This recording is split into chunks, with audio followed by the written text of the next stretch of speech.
Point of intersection between straight lines.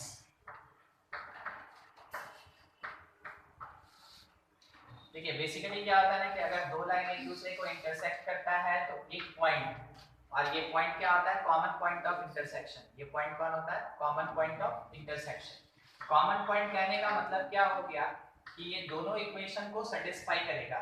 Common point of intersection ये क्या करता है, सेटिस्फाई बोथ इक्वेशन, दोनों इक्वेशन को ये सेटिस्फाई करेगा। तो अगर दो लाइन दिया है L1 और L2, मान लीजिए L1 अपने पास है a1x plus b1y plus c1 equal to 0, L2 दिया हुआ है a2x plus b2y plus c2 is equals to 0। तो ऐसे केस में आप सिंपली दोनों को सॉल्व करके अगर xy निकाल देते हैं ना, वो पॉइंट ऑफ इंटरसेक्शन होता है। आपको क्या करना है, L1 L2 को सॉल्व करना है जैसे लीनियर इक्वेशन सॉल्व करते हैं, और x और y का वैल्यू निकाल देना, वो पॉइंट ऑफ इंटरसेक्शन हो जाएगा। जब भी कांस्टेंट नंबर दिया रहे लाइक 2 3 4, तो डायरेक्टली सॉल्व करते हैं, solve L1 L2 and find करते हैं xy। यही होता है मेरा पॉइंट ऑफ इंटरसेक्शन। मगर जब आर्बिट्रेरी कांस्टेंट दिया रहे, a b lambda mu h k ऐसा कुछ भी आर्बिट्रेरी कांस्टेंट, वैसे केस में यूज किया जाता है cross multiplication method. Cross multiplication method. तो पॉइंट ऑफ इंटरसेक्शन निकालने का कितना मेथड होता है, दो। तो क्रॉस मल्टीप्लिकेशन से आप कैसे कैलकुलेट करेंगे, आप लिखेंगे x डिवाइडेड बाय x का कोफिशिएंट छोड़ के क्रॉस मल्टीप्लाई कीजिए, क्या बनेगा ये, और माइनस क्या बनेगा, तो b1 c2 minus c1 b2 that is equals to minus minus y plus minus plus, sign convention क्या चलेगा, प्लस माइनस प्लस। मेरा डायरेक्शन नहीं चेंज होगा।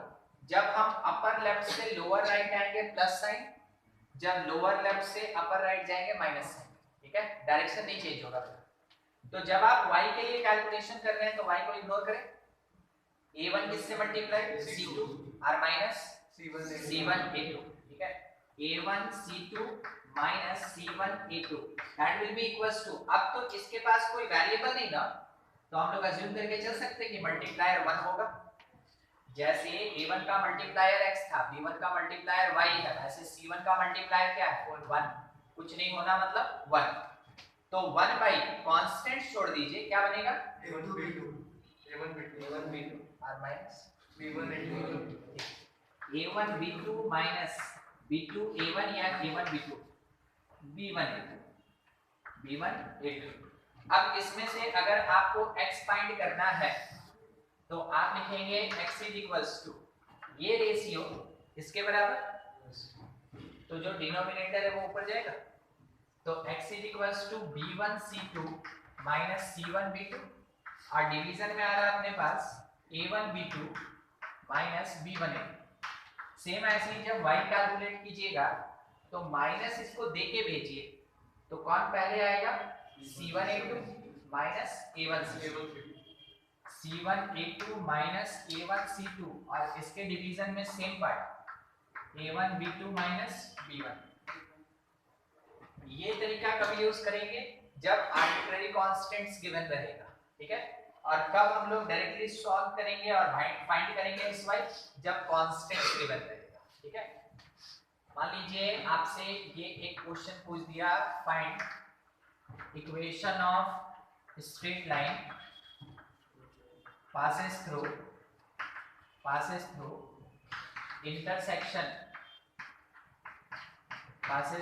intersection of x minus 2y plus 1 equal to 0 and x is equals to 2y, which makes angle equal to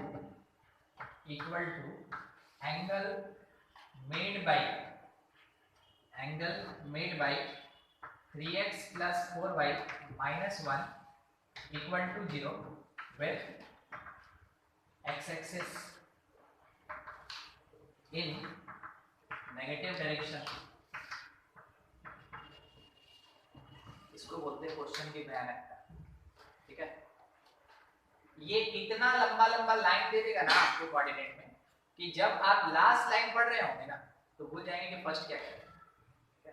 तो करना क्या चाहिए, एक सेक्शन पढ़ना चाहिए। Find equation of straight line, दिमाग में बैठ गया इक्वेशन निकालना है। अब उसके लिए हमको क्या क्या चाहिए, उसके लिए या तो हमको स्लोप चाहिए, पॉइंट चाहिए, यही चाहिए हमको। ठीक है, तैयार है। which passes through intersection of this and this, पूरा इक्वेशन पढ़ने का जरूरत नहीं है। दो लाइन के इंटरसेक्शन से मेरा रिक्वायर्ड लाइन पास करना है, दो लाइन के इंटरसेक्शन से मेरा रिक्वायर्ड लाइन पास करना है। तो ये L1 और L2 जब सॉल्व कर देंगे तो ये पॉइंट ऑफ इंटरसेक्शन निकल जाएगा जो मेरे रिक्वायर्ड लाइन के ऊपर होगा। बस वही रुके, पहले इसको सॉल्व करेंगे, पॉइंट P निकालेंगे। ठीक है, तो P निकालने के लिए दोनों को सॉल्व करना है। कैसे सॉल्व करना है, सब्स्टिट्यूट कर। पता है क्या होगा, ये दोनों इंटरसेक्ट नहीं करेगा, पहला चीज मेरा आंसर। क्यों, वो कट जा रहा है इसलिए नहीं करेगा। तो फिर इसका स्लोप कितना, 1/2 सिखाए थे। y को इक्वल टू के एक साइड रखेंगे और उसका मल्टीप्लायर 1 होना चाहिए, तो x का जो मल्टीप्लायर होगा वही स्लोप होगा। तो y को छोड़ दीजिए, 2 को नीचे भेज दीजिए, 1/2। यहाँ पे भी वही काम कीजिए, 2y को उधर भेजे और 2 नीचे लेके आए, तो x का multiplier 1/2। Slopes are equal, lines parallel, parallel है तो इंटरसेक्ट कैसे। ठीक है, पहला चीज हम तो इंटरसेक्ट करवाने वाले हैं, इज इक्वल्स टू 0। ठीक है, अब इंटरसेक्ट करेगा, तो इंटरसेक्ट करेगा तो हम x की जगह -2y पुट कर सकते हैं। x के जगह -2y, यहाँ x के जगह -2y पुट कीजिए। सॉल्व कर रहे हैं x is equals to -2y और x is equals to 2y - 1 को, यही दोनों को ना सॉल्व कर रहे हैं। तो दोनों का x बराबर, तो दोनों का राइट हैंड साइड भी तो बराबर होगा। ठीक है, इक्वेट कर दीजिए, यहाँ से इक्वेट कीजिएगा तो 2y - 1 is equals to -2y। y कितना आएगा, y आ गया 1/4। जैसे y 1/4 आ गया, यहाँ पे आप पुट करेंगे तो शायद x निकल जाएगा, कितना, -1/2। कितना आ जाएगा, -1। मिल गया हमको x और y। अभी हम क्या किए, दो लाइन को सॉल्व, पॉइंट मिल गया। उसके बाद बोला गया which makes, मतलब कौन, find equation of straight line which makes। ठीक है, which makes angle equal to angle made by this with x axis in negative direction। मतलब कि जो मेरा x एक्सिस है इसके साथ एक लाइन कुछ एंगल बना रहा है, एक लाइन कुछ एंगल बना रहा है, उतना ही एंगल मेरा रिक्वायर्ड लाइन भी बना रहा है। ठीक है, तो हम पहले पता लगाए कि ये लाइन बना कितना रहा है। तो ये जो एंगल आएगा ये स्लोप का एंगल है, तो पहले थर्ड वाले लाइन से स्लोप निकालिए, उसको m3 कह रहे हैं। m3 is the slope of l3, m3 is the slope of l3। तो जैसे आप इसका स्लोप निकालेंगे बताइए तो क्या आएगा, -3। 4y को यहीं छोड़ दिए, इसको इधर भेज दिए तो -3x हो गया। बाद में 4 को डिवीजन में लेके चलेगा, -3/4। तो -3/4 that is equals to tan theta for the required line, यानी यही उसका स्लोप भी होगा। हमको स्लोप मिल गया और एक पॉइंट मिल गया, कौन सा सुटेबल फॉर्मेट है जिससे हम इक्वेशन निकाल सकते हैं, 1 पॉइंट स्लोप फॉर्म। तो 1 पॉइंट स्लोप फॉर्म लगाएंगे और इक्वेशन ऑफ स्ट्रेट लाइन निकालेंगे। ठीक है, क्या होता है, y - y1 is slope time x - x1। Solve कर लीजिएगा, इक्वेशन ऑफ रिक्वायर्ड लाइन निकल जाएगा। समझ में आया कैसे बनाना है। लाइन का इक्वेशन डिमांड करें ना तो हमको चाहिए पॉइंट और हमको चाहिए एंगल। तो एक बार पॉइंट कैलकुलेशन कर लिए जो भी कॉन्सेप्ट लगा, और एक बार एंगल कैलकुलेशन कर, बाद में इक्वेशन देख लिए कि एक पॉइंट और एक स्लोप मिला हुआ है, तो 1 पॉइंट स्लोप फॉर्म लगा के इक्वेशन कैलकुलेट कर सकते हैं, उससे इक्वेशन। ठीक है,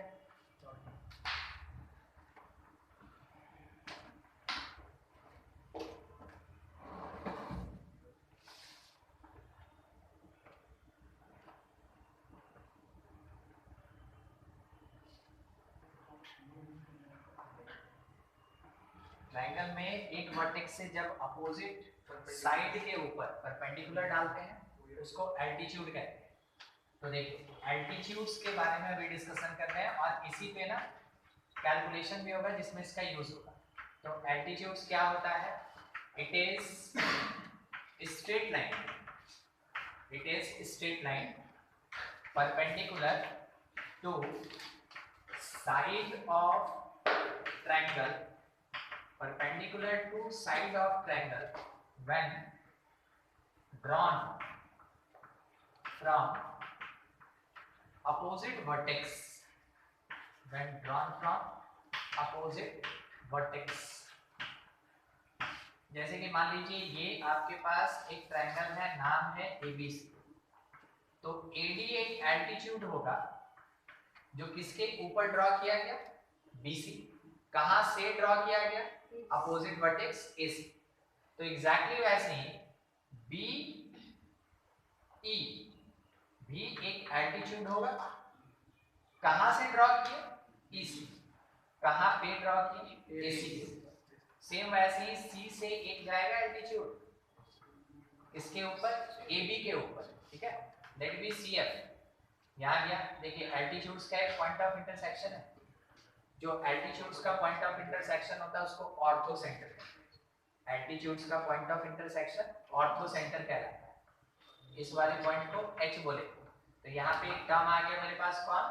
ऑर्थो सेंटर। तो ऑर्थो सेंटर क्या होता है?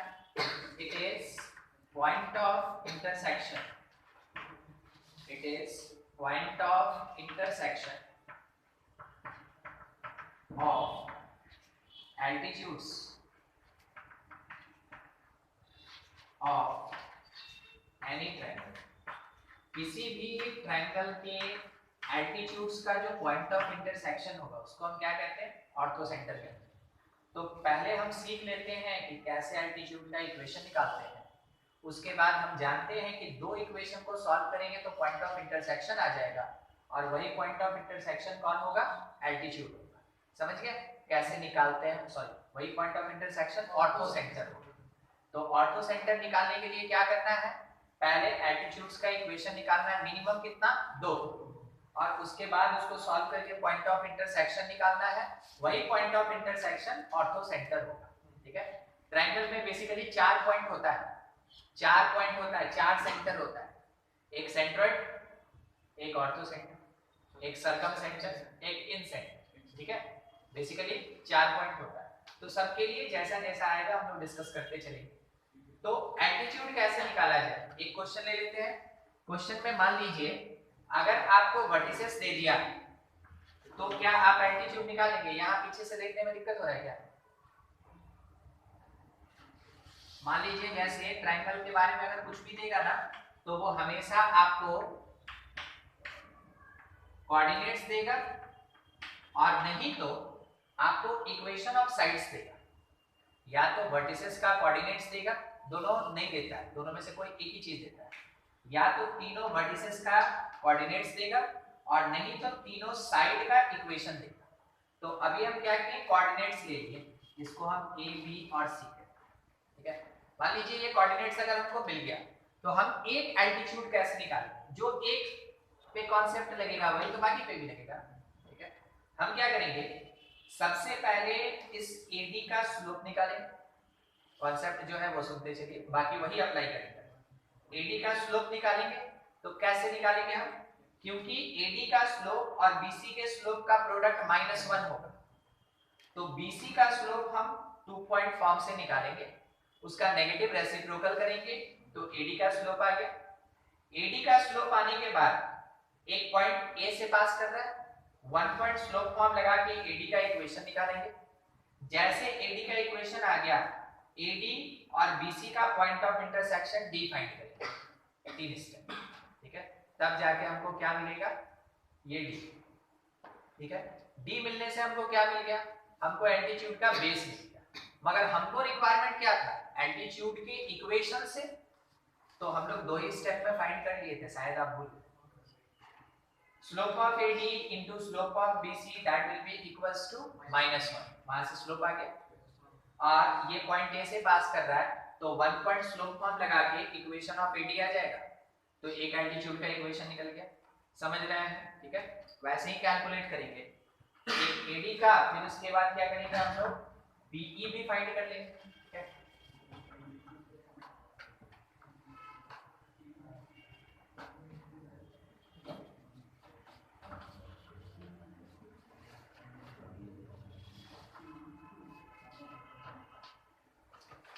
जो बता सकता है जितने शॉर्टकट में बता दे तो मेरे लिए आसान। स्लोप ऑफ बीसी एकदम देख के आप आंसर देते चलिए ना, हम लिखते चलेंगे, आपका काम हम कर लेंगे। y2 minus y1 by x2 minus x1, यही ना सीखे थे। तो 3 माइनस ऑफ माइनस 2 5 और 0 माइनस 2, तो कितना आ गया -5। स्लोप ऑफ बीसी, अगर स्लोप ऑफ एडी चाहिए तो हम लोग ये जानते हैं कि दोनों के स्लोप का प्रोडक्ट -1 होगा, तो जो स्लोप ऑफ एडी होगा दैट इज नेगेटिव रेसिप्रोकल, तो माइनस का प्लस और रेसिप्रोकल तो 2/5 आया यार। ठीक है, स्लोप। अब क्योंकि मेरा जो एल्टीट्यूड है, नाम क्या था इसका, AD, altitude AD passes through कहां से ए, और ए का कोऑर्डिनेट क्या है 1 2।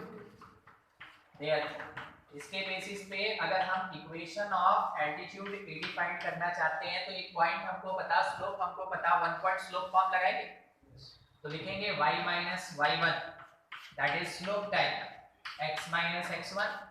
सॉल्व कर लीजिए, ये 5y minus 10 that is equals to 2x minus 2, आपकी मर्जी जिधर शिफ्ट करना हो, 2x माइनस 5y ये भी उधर ही गया, प्लस 8 0, मिल गया हमको एक एल्टीट्यूड। ठीक है, एकदम ऐसे ही हम दूसरा एल्टीट्यूड भी निकाल सकते हैं, नाम क्या रखे हम लोग उसका, BE, B से कौन से साइड के ऊपर, AC साइड के ऊपर, तो AC का स्लोप कितना,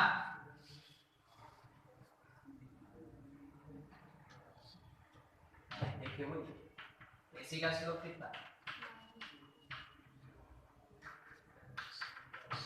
धीरे से बोलते हैं, गलती भी होगा तो नहीं -4/9 ठीक। Calculation for BE, altitude B के लिए कैलकुलेशन कर रहे हैं। सबसे पहले स्लोप चाहिए हमको AC का, तो AC का स्लोप कितना, कहाँ है AC, ये रहा 2 माइनस ऑफ माइनस 2, ठीक है, और 1 माइनस 2 तो -4 आएगा। ठीक है, -4। अब इसी के ऊपर B मेरा परपेंडिकुलर है, तो स्लोप ऑफ BE क्या होगा, नेगेटिव रेसिप्रोकल, नेगेटिव रेसिप्रोकल कितना हो जाएगा, इसीलिए हम पहले दिख रहा है, तो आप लोग बोले हाँ सर, तो हम छोड़ दें, नहीं तो हम ऊपर बनाते हैं। खैर कोई बात नहीं, सुनिए ना, निकालना था AC, A लिखा है 1 2 और C लिखा है 2 माइनस 2, तो जब 2 में से -2 सब्ट्रैक्ट करेंगे तो 4 आएगा, और 1 में से 2 सब्ट्रैक्ट करेंगे तो -1 आएगा, तो 4/-1 का मतलब क्या होगा, -1। ठीक है, और B इसके ऊपर परपेंडिकुलर है तो नेगेटिव रेसिप्रोकल स्लोप हो जाएगा। ठीक है, और ये पास कर रहा है कहां से, B से, B का कोऑर्डिनेट क्या था 0 था। तो अब क्या है कि 1 पॉइंट स्लोप फॉर्म लगा के और हम लोग यहां से इक्वेशन ऑफ B निकाल सकते हैं, जो एल्टीट्यूड मेरा B है। ठीक है, कौन सा फॉर्म, 1 पॉइंट स्लोप, तो y minus y1 that is slope time x minus x1, 4 यहाँ चला जाएगा, 4y minus 12 that is equals to x, तो आप लिख सकते हैं x minus 4y plus 12 is equals to 0। ये हो गया अपना एल्टीट्यूड कौन सा, BE। ये पहला वाला था एल्टीट्यूड AD, दूसरा वाला था एल्टीट्यूड BE। अगर क्वेश्चन वाला डिमांड किया कि भाई ऑर्थो सेंटर निकाल के दो, तो तीसरे का जरूरत नहीं है। ठीक है, इन दोनों को सॉल्व कर देंगे, ऑर्थो सेंटर निकल जाएगा। ठीक है, सॉल्व कर ही देते हैं। तो अब कैलकुलेशन किसके लिए, ऑर्थो सेंटर की, यस फॉर ऑर्थो सेंटर। और अगर जब तक क्वेश्चन में कुछ बोले नहीं ना, तब तक ऑर्थो सेंटर के लिए आप रिप्रेजेंटेशन कैपिटल H से ही दें। ठीक है, कैपिटल H से। तो फॉर ऑर्थो सेंटर इन दोनों को सॉल्व करना होगा, क्या लिखेंगे हम लोग, सॉल्व करो भाई, किसको किसको, AD को और किसको, BE को। AD और B को हम लोग क्या करेंगे, सॉल्व करेंगे, उससे जो सॉल्व करके पॉइंट आएगा उसको क्या बोलेंगे हम लोग, ऑर्थो सेंटर। कारण क्या है कि ortho centre is the point of intersection of altitudes. तो दोनों एल्टीट्यूड सॉल्व करना है। 2x minus 5y plus 8 0 और दूसरा वाला क्या x minus 4y plus 12 x minus 4y plus 12 is equals to 0। कैसे कीजिएगा? क्रॉस मल्टीप्लिकेशन की डायरेक्टली सॉल्व किया जाए। उसके लिए आपको क्या लगता है क्या करना है? इसको 2 से मल्टीप्लाई करके और सब्ट्रैक्ट कर दें। इसको 2 से मल्टीप्लाई करके सब्ट्रैक्ट कर दें। 2x गया और -5 plus 8 हो गया, -5 plus 8 हो गया, तो 3y आएगा। ठीक है, 3y आएगा। ठीक है, ये 3y आएगा। यहाँ पे भी 8 minus 24 हो गया, तो 16 हो जाएगा। ठीक है, -16 और यहाँ पे क्या आ रहा था अपने पास +8, तो 8y that is equals to 16। क्या आ रहा?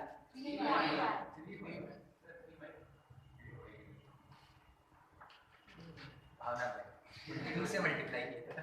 ठीक है, 8 होगा ये, तो ये कितना 3y और ये कितना हो गया 16 ऐसा।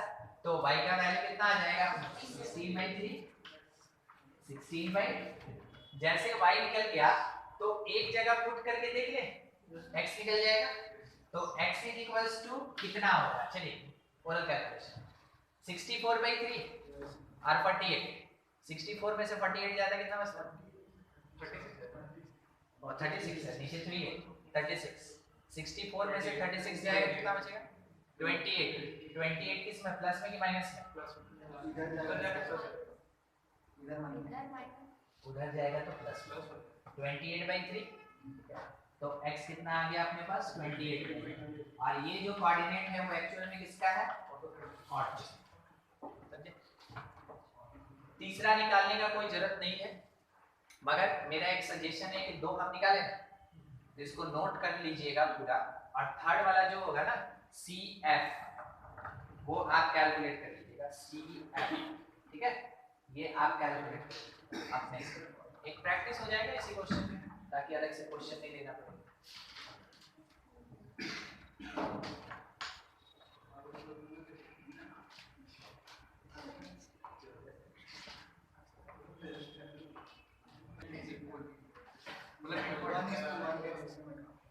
इसको साइड एक वर्टेक्स का अपोजिट साइड पे मिड पॉइंट होता है।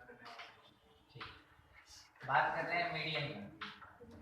तो it is straight line in triangle which passes through vertex and equally divide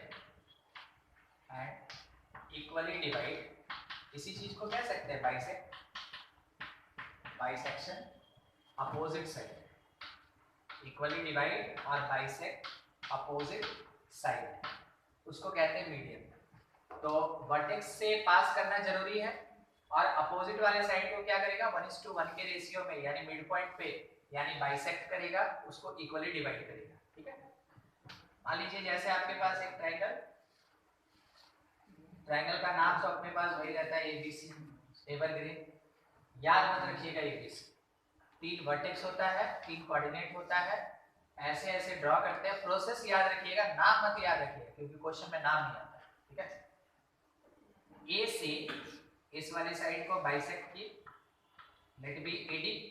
ठीक है, फिर उसके बाद इस वाले साइड को बाइसेक्ट करेंगे तो लगभग यहाँ आना चाहिए, यहाँ। और इस वाले साइड को बाइसेक्ट करेंगे तो अप्रॉक्स ऐसे जाएगा। ठीक है, तो देखिए AD एक मीडियन हुआ, BE एक मीडियन हुआ, CF एक मीडियन हुआ। तो मीडियंस इंटरसेक्ट किया। ठीक है, यहाँ 90 डिग्री में भी बना भी सकता, नहीं भी बना सकता। कहाँ बनाएगा? अगर ये आइसोसेलेस होगा तो ये 90 डिग्री होगा, इक्विलैटरल होगा तो सब 90 डिग्री होगा। ठीक है, तो हम लोग कोई वैसा स्पेशल ट्रायंगल लेके नहीं चल रहे, जनरल पे बात कर रहे हैं। इसका जो पॉइंट ऑफ इंटरसेक्शन होता है, ठीक है, किसका? मीडियंस का, इट इज कॉल्ड सेंट्रोइड। ये कहलाता है सेंट्रोइड। तो सेंट्रोइड निकालने के लिए हम लोग बेसिकली प्रोसेस नहीं करते हैं, हम लोग फॉर्मूला करते हैं। क्या फॉर्मूला होता है? x1 + x2 + x3/3। ठीक है, हम इससे पहले वाला जो ऑर्थो सेंटर था उसका फॉर्मूला आपको अभी नहीं बताया है, फॉर्मूला एक साथ सबका लिखा है। अभी केवल process on basis of straight line. ठीक है,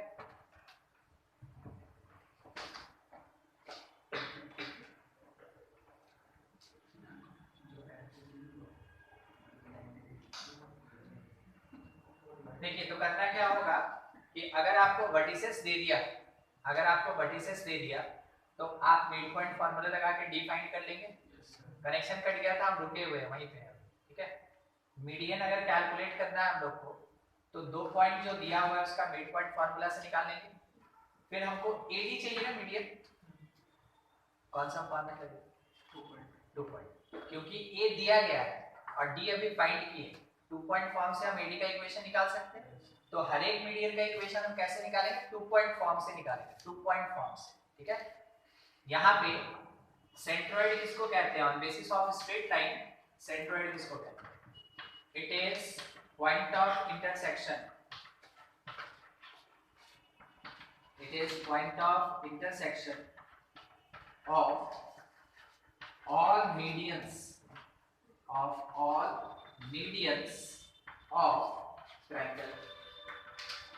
ट्रायंगल के हर एक मीडियन का जो पॉइंट ऑफ इंटरसेक्शन होता है उसको हम लोग क्या बोलते हैं? सेंट्रोइड कहते हैं। ठीक है, और सेंट्रोइड का कोई स्पेशल नोटेशन है नहीं, कभी इसको O से दिखाया जाता है, कभी इसको C से दिखाया जाता है, तो कुछ स्पेशल नहीं, वो बताया हुआ रहेगा कि हाँ वो है।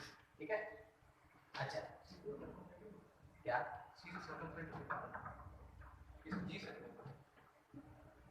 लोकेशन कुछ फिक्स नहीं है, कुछ भी कर सकते हैं। ठीक है,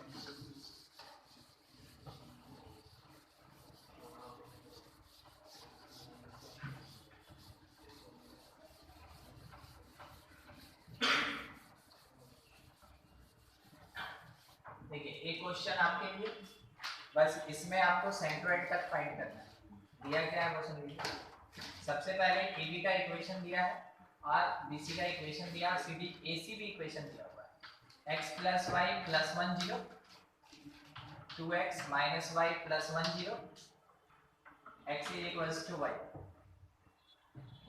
तीन इक्वेशन है। ठीक है, और बोला गया find median, find centroid, find centroid.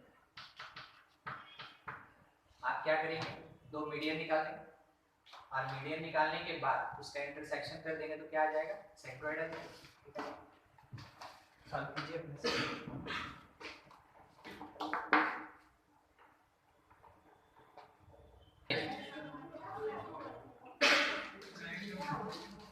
देखिए ये ना AC और ये है CB या BC। तो AC का कहना है कि x और y बराबर, तो केवल आप y की जगह x पुट कर दीजिए, y की जगह x पुट कर दीजिए।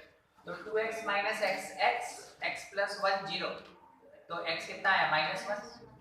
अगर एक पार्ट आपका -1 आ गया तो ये ऐसे लाइन के ऊपर है जहां x और y दोनों बराबर है, दूसरा निकालने का जरूरत ही नहीं है -1। ठीक है, इसलिए तो हम स्टार्ट ही यहीं से किए।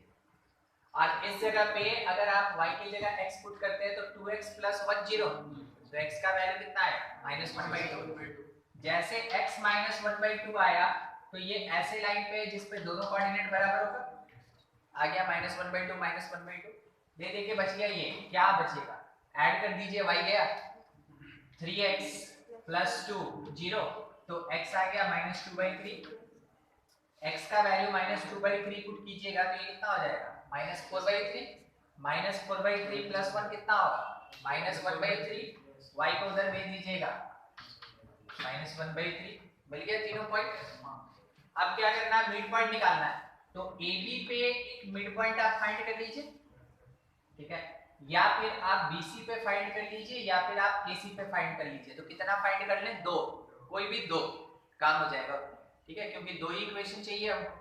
तो आप यहाँ C के अपोजिट में बोलते हैं हम लोग F, B के अपोजिट में बोलते हैं E और A के अपोजिट में बोलते हैं D।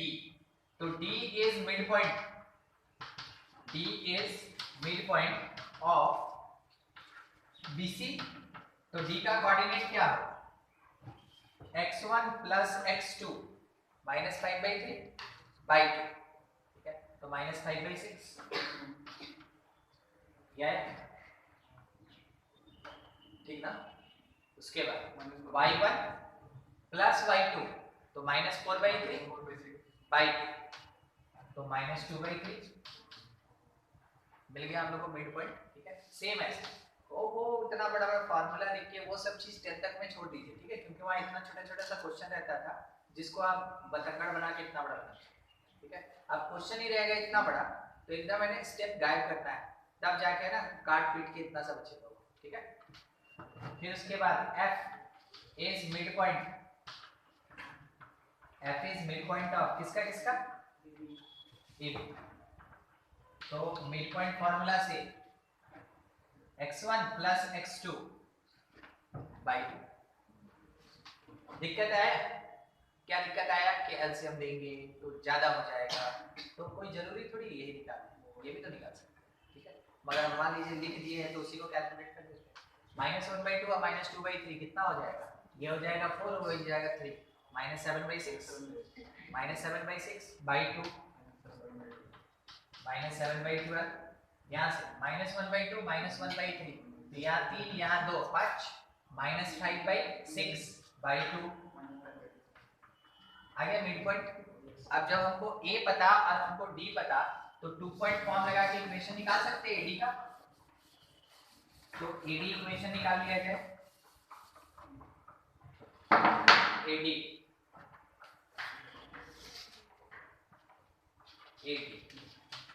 AD कैसे आएगा? y माइनस कहाँ गया y 1/2 that is equals to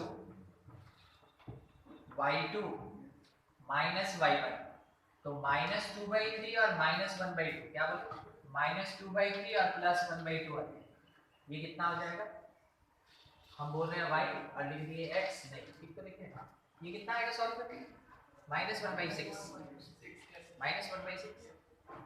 -1/6 आ गया -1/6। अब x2 माइनस x1 ये है D, ठीक है, x2 माइनस x1 तो -5/6 और -1/2 कितना हो जाएगा? -7/6 -3/6 -8/6 देखिए -1/2 है और यहाँ पे क्या है -5/6, यहाँ पे 3 से मल्टीप्लाई करेंगे तो क्या हो जाएगा? -3/6 हो जाएगा, -3 और -5 -8 हो जाएगा, -8/6 मतलब कितना होगा? -4/3 ये 3 ऊपर जाएगा ये 4 नीचे जाएगा तो हम लोग क्या लिख लेंगे? यहाँ माइनस माइनस कर दिया 3/6 × 4 तो ये 1/2 आएगा यानी 1/8 स्लोप आ गया 1/8। और x माइनस x1 में किसको लेना था हम लोग? इस वाले पर एलसीएम वगैरह लेके सॉल्व कर ले तो आपको ऐसा तो पता चल रहा होगा यहाँ 2x करके 16 कर देगा, यहाँ 2y करके 2 हो जाएगा, 8 बचेगा तो ये हो जाएगा 16y plus 8 that is equals to यहाँ से 2x प्लस 1 एक तरफ शिफ्ट कर दीजिए तो 2x माइनस 16y माइनस 70 एक मीडियन नाम क्या है? 80, ठीक है। ऐसे ही हम लोग दूसरा मीडियन भी निकालेंगे। यहाँ फाइंड किसको किए? f को, तो CF मीडियन निकालें, ठीक है। CF मीडियन निकालने के लिए f चाहिए हमको मिड पॉइंट, f कितना होगा?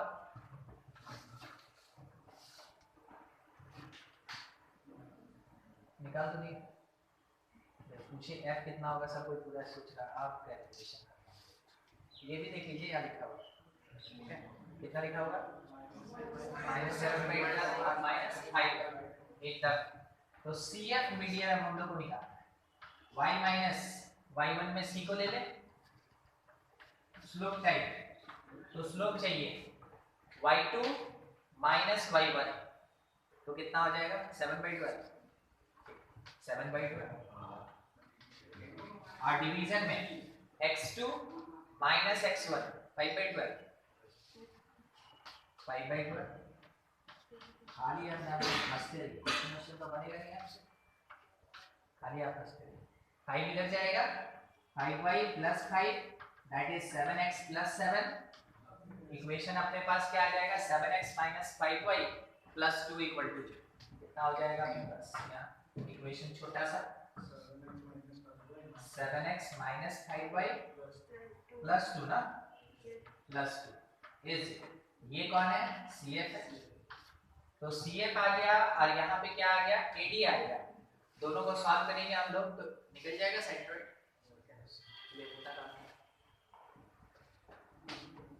फंस रहा था कहाँ पे मिड पॉइंट निकालने में कैलकुलेशन कोई जरूरी थोड़ी है कि जैसे हम किए वैसे ही करना है आपको थोड़ा लिखना भी है बनवा अब बताइए इसमें जो जो यूज हुआ हम बस वो बात बोलते हैं और उसमें से बोलिए कौन सा